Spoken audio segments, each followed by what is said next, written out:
और सीधा चलते हैं हम जापान में जानकारी दी जा रही है कि क्या क्या हुआ और किस तरह की इंजरीज थी शिंजो आबे को। सुनते हैं क्या कह रहे हैं।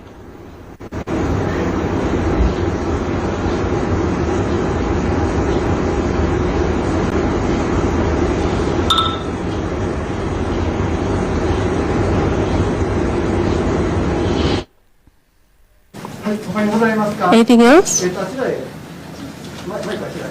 Over there? ハンドルことのリーと言います。今回その撃たれた現場で At the site of the shooting, do you think that he was 撃たれた現場で心肺停止状態になったという in lost vital signs? Well, all I can say that is that he fell into a cardiopulmonary arrest state at the scene of the crime. ふうな言い方をしてもよろしいでしょうか。 So can we say that he すでにそのかなり大きなその怪我があったことに was gravely injured, died at the scene of the crime? Well, it might be that people would interpret that way, but we in medical terms say that he was in a cardiopulmonary arrest state, and we do not say that he died at the scene of the crime. I couldn't hear you earlier. You said that he was not in an ICU, but an outpatient treatment room. Okay, I couldn't hear you. Thank you. Anything else?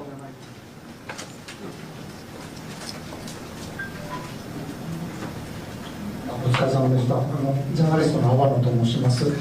もう意識もなかったということです。 You say that he was unconscious when he came, but from your perspective,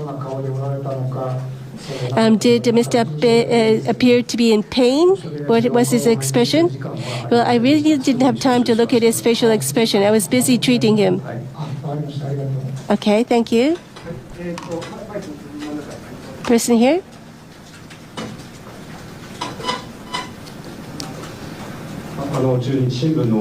Chunichi Shimbun? It said that he was shot from behind. But looking at the wound, you say that he was shot from the front. Yes, it was the front neck wound. So there was no wound in the back. So both shots were from the front direction. And, well, the location is the front. I really don't know from which angle the gunman shot, but at least the wound was in the front. And so the wounds were all in the front side, yes. And I really cannot say anything for sure, but all you can say is that it is believed to have been shot from the front, yes, according to the wound. About the wound, you say that there was the wound in the front of his neck, but you said that it reached the heart and damaged the heart. And did it go to his left shoulder after that? Maybe. Conducting confirmation. If you're just joining us, former Japanese Prime Minister Abe Shinzo has been confirmed dead after being shot in western Japan.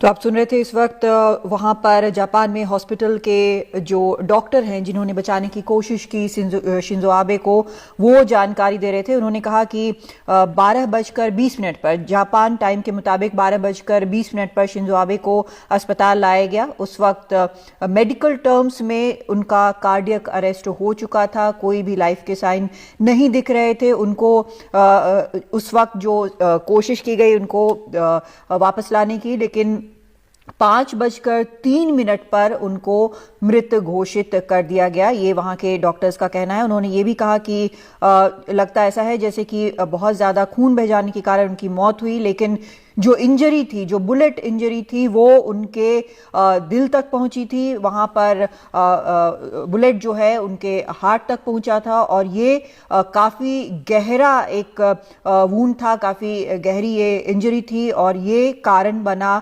उनकी मौत का। सुबह उनके ऊपर हमला हुआ था। इस बीच एक अधिकारी जो हैं उन्होंने ये जानकारी दी है कि जो सस्पेक्ट जो गिरफ्तार किया गया है उसके घर पर भी एक्सप्लोसिव्स मिले हैं। तो ये फिलहाल इस वक्त ताज़ा खबर ये आ रही है, जानकारी इस हत्या के बारे में जो जापान से आ रही है वो ये कि जो बुलेट था उनके दिल तक पहुंचा, शिंजो आबे के, उनके ऊपर 2 गोलियां चलाई गई थीं और यही वजह बनी उनकी मौत की। और कादम्बनी, डॉक्टर से ये भी पूछा गया था कि जो जख्म है वो निशान क्या बता रहा है, तो इस पर उन्होंने कहा है कि ऐसा लगता है कि जो एंट्री है बुलेट की वो आगे से है। तो ये जो तस्वीरों में हम देखते आए हैं कि वो भाषण दे रहे हैं और शायद पीछे से गोली चलाई गई, लेकिन डॉक्टर्स ये कह रहे हैं कि जो एंगल है उससे ऐसा लग रहा है कि आगे की तरफ से 2 गोलियां उन्हें मारी गई हैं। इस बीच प्रधानमंत्री नरेंद्र मोदी ने शिंजो आबे के निधन पर शोक प्रकट किया है। उन्होंने ट्वीट किया है, उन्होंने कहा है कि मैं अपने प्रिय मित्र शिंजो आबे की त्रासद मृत्यु से इतना दुखी और स्तब्ध हूं कि शब्द में बयान नहीं कर सकता। वो एक कद्दावर अंतर्राष्ट्रीय राजनेता थे, एक विलक्षण नेता और एक उल्लेखनीय प्रशासक। उन्होंने जापान और दुनिया को एक बेहतर जगह बनाने में अपना जीवन समर्पित कर दिया।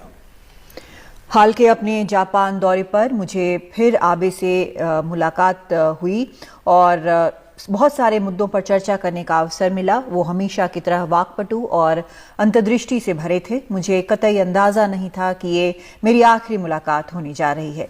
उनके परिजनों और जापान के लोगों के प्रति मेरी हार्दिक संवेदनाएं।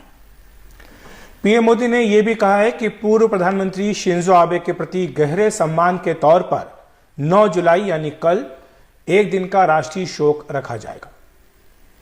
और आपको बताएं कि अब से कुछ देर पहले उन्होंने एक ट्वीट भी किया है पीएम मोदी ने, जिसमें उन्होंने अपनी हाल की यात्रा जो जापान की थी और जो उनकी हाल की मुलाकात थी शिंजो आबे के साथ, उसके फोटोग्राफ को उन्होंने इस ट्वीट में किया है और कहा है कि sharing a picture from my most recent meeting with my dear friend Shinzo Abe in Tokyo, always passionate about strengthening India Japan ties, यानी भारत जापान के रिश्ते मजबूत हों इसके लिए हमेशा से वो प्रतिबद्ध रहे। और साथ ही उन्होंने ये भी कहा कि उन्होंने हाल ही में जापान इंडिया एसोसिएशन के अध्यक्ष पद का कार्यभार संभाला था। तो पीएम मोदी अपने व्यक्तिगत संबंधों को याद करते हुए और बताते हुए कि किस तरह से शिंजो आबे के जापान का प्रधानमंत्री रहते हुए भारत जापान की मित्रता काफी प्रगाढ़ हुई थी। और कादम्बनी, जापान के इतिहास में सबसे लंबे कार्यकाल तक रहने वाले प्रधानमंत्री भी थे शिंजो आबे। बिल्कुल, और उनका आपको याद होगा 2007 में उन्होंने भारत के पार्लियामेंट में भी भाषण दिया था और इंडो पैसिफिक शब्द का इस्तेमाल पहली बार किया था। क्वाड जो है वहां से ही शुरू हुआ माना जाता है।